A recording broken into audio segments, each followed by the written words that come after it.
अस्सलाम वालेकुम व्यूअर्स, कैसे हैं आप सब। मैं बिल्कुल ठीक और उम्मीद करती हूँ कि आप भी बिल्कुल ठीक होंगे। तो हमारी आज की जो रेसिपी है वो है चना पुलाव। पहले भी मैंने आप लोगों से शेयर की थी, लेकिन ये उससे थोड़ी सी डिफरेंट होगी और ये बिल्कुल ऐसी होगी जैसे हम देग वाले इस्तेमाल करते हैं, खाते हैं, बिल्कुल देगी स्टाइल में। और चावल भी बिल्कुल खुले खिले होंगे।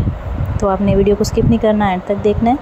और इसमें मैं आप लोगों से शेयर करूँगी अपनी लंच की रूटीन भी, कि हमारी लंच की क्या रूटीन होती है और सब कुछ। तो आप लोगों ने वीडियो को स्किप नहीं करना, एंड तक देखना है। और अगर आप लोग मेरे चैनल पे न्यू हैं तो जल्दी से चैनल को सब्सक्राइब कर लें, वीडियो को लाइक एंड शेयर करें और स्पेशली बेल आइकन को प्रेस किया करें ताकि मेरी आने वाली जो वीडियोस होती हैं उनके नोटिफिकेशन पहले आप लोगों को मिलते रहा करें। तो अभी ये दोपहर का टाइम है और आज का जो है मैं वीकेंड था, तो हम लोग अम्मी के घर थे क्योंकि उनकी तबीयत थोड़ी सी ख़राब होती है। तो बाकी दिनों में तो नहीं जा सकती, लेकिन वीकेंड में ना मैं चली जाती हूँ बच्चों के साथ। उनको पूछ भी आते हैं और थोड़ा बहुत उनकी जो हेल्प होती है वो भी करवाते हैं। तो आज का जो खाना था दोपहर का वो हमने उनके घर ही बनाया था और वो मैंने ख़ुद बनाया था, तो इसलिए फिर मैंने आप लोगों के साथ उसकी रेसिपी भी शेयर कर ली। तो यहाँ पे जो है मैं चना पुलाव बना रही हूँ क्योंकि बच्चों को बहुत ही अच्छा लगता है, तो इसलिए यहाँ जो है सबसे पहले मैंने लिए हैं 3 प्याज।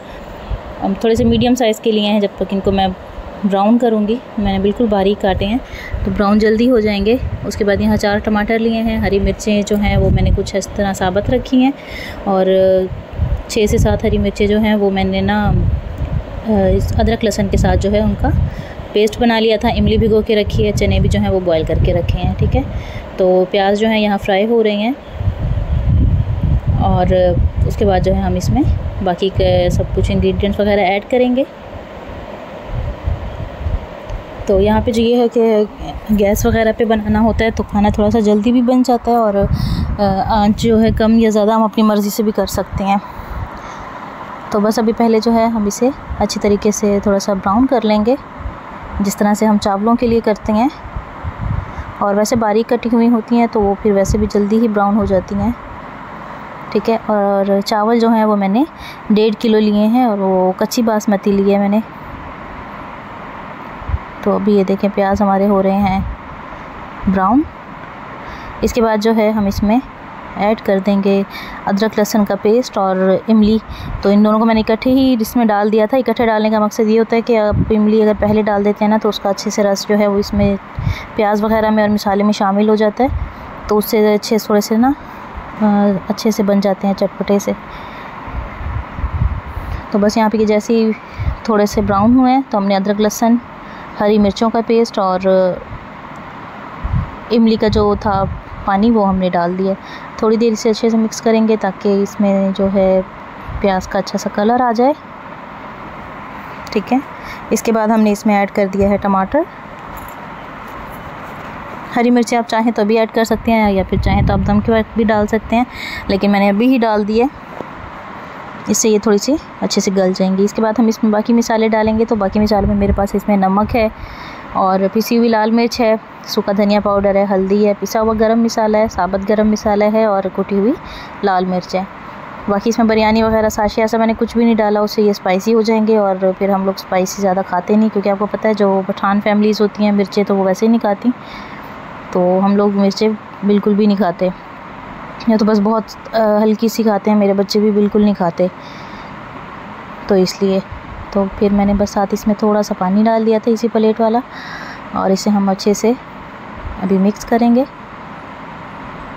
तो मसाला जो है हमारा अच्छे से जब भुन जाएगा, टमाटर इसमें अच्छे से गल गए हैं, तो हम इसमें ऐड कर देंगे चने। चने मैंने सारे नहीं ऐड किए, इसमें से मैंने थोड़े से बचा लिए थे और बस इतने ही इसमें डाले थे। ठीक है, इसे हम अच्छे से मिक्स करेंगे, थोड़ी देर इसकी भुनाई करेंगे ताकि चने जो हैं वो भी अच्छे से भुन जाएं, वो सिर्फ उबले हुए ना लगें। ये देखें इस तरह से। तो इसे हम अभी अच्छे से 3 से 4 मिनट अच्छे से भूनेंगे। उसके बाद हम चावलों के अकॉर्डिंग इसमें ऐड कर देंगे पानी। अच्छा, मैंने चावलों से ना यहाँ भी पानी थोड़ा सा कम ही रखा है। मीन्स मेरे पास ना चावल थे 3.25 गिलास थे, इसी गिलास से मैंने 3.25 गिलास चावल थे तो मैंने 4 गिलास पानी डाला है। ठीक है, वैसे 5 साढ़े 5 डलना था, मैंने 4 गिलास डाला है। तो पानी डाल के और इसे हम उबलने रख देंगे जब तक मैं चावल वगैरह धो लूँगी। तो पानी जैसे ही उबलने लगा है हम इसमें चावल ऐड कर देंगे और चावल ऐड करने के बाद जो है मैंने इसका नमक वगैरह चखा है। नमक बस थोड़ा सा कम था, फिर मैंने थोड़ा सा इसमें नमक और ऐड कर दिया और नमक ऐड करने के बाद जो है हम इसे उबलने के लिए छोड़ देंगे। अच्छा, जब मैं चावलों में पानी में चावल डाल देती हूँ ना, उसके बाद मैं इसमें बार बार चम्मच नहीं चलाती, मैं इसे बस पकने के लिए छोड़ देती हूँ। अब जब इस तरह पानी थोड़ा सा कम रह जाता है, जब दम का टाइम आ जाता है, तब हम इसमें चम्मच चलाते हैं। क्या है कि आप बार बार चावलों में चम्मच चलाते हैं, बार बार चम्मच चलाते हैं ना, उससे चावल टूट जाते हैं, चावल खिले खिले नहीं बनते। तो अब जो है मैंने इसमें गीले कपड़े का दम लगाया और आंच जो है वो बिल्कुल हल्की कर दी है। 5 से 10 मिनट का इसको हम दम देंगे और उसके बाद जो है थोड़ी सी देर के लिए ढक्कन हटा देंगे ताकि भाप निकल जाए और उसके बाद जो है हम इसमें चम्मच चलाएंगे। दम से फ़ौरन हटाने के बाद जो है आप इसमें चम्मच बिल्कुल ना चलाया करें चावलों में, उससे भी चावल टूटते हैं, क्योंकि भाप होती है उसमें, तो चावल टूटना शुरू हो जाता है। थोड़ी सी भाप निकल जाए उसके बाद आप इसमें चम्मच चलाएं। तो खाना हमारा हो गया रेडी। ये देखें, बहुत ही अच्छे और खिले खिले से बने हैं बिल्कुल। तो अभी हमने बस दस्तरखान लगाया है और खाना जो है वो अम्मी ही तकसीम करती हैं, तो अभी उनके सामने ही रखा था, तो वही सबको दे रही थी और बच्चे वगैरह भी बैठे थे, बहन भाई सारे इकट्ठे ही खाना खा रहे थे हम लोग दोपहर का, क्योंकि शाम को मुझे फिर वापस आ जाना था। संडे है आज, इसलिए तो मंडे से बच्चों ने फिर स्कूल जाना होता है, इसलिए फिर मैं ज़्यादा स्टे नहीं करती। सैटरडे को हम लोग जाते हैं और फिर रात स्टे करके संडे को शाम को वापस आ जाते हैं। ये भी अब ऐसी रूटीन बनी है कि जब से वो थोड़ी सी बीमार हुई हैं। तो अभी ये जो है हम लोग खाना खा रहे हैं और तकसीम करने का काम जो है वो अम्मी का होता है। मैं और सिस्टर इकट्ठे खा रहे थे, बाकी मेरे बच्चे और भाई वगैरह वो लोग खा रहे थे। तो हमारी पठान फैमिलीज़ का जो होता है खाने का सिस्टम यही होता है कि जो बड़ा होता है तकसीम वो करता है और बाकी सारे जो है वो इकट्ठे बैठ के खाते हैं।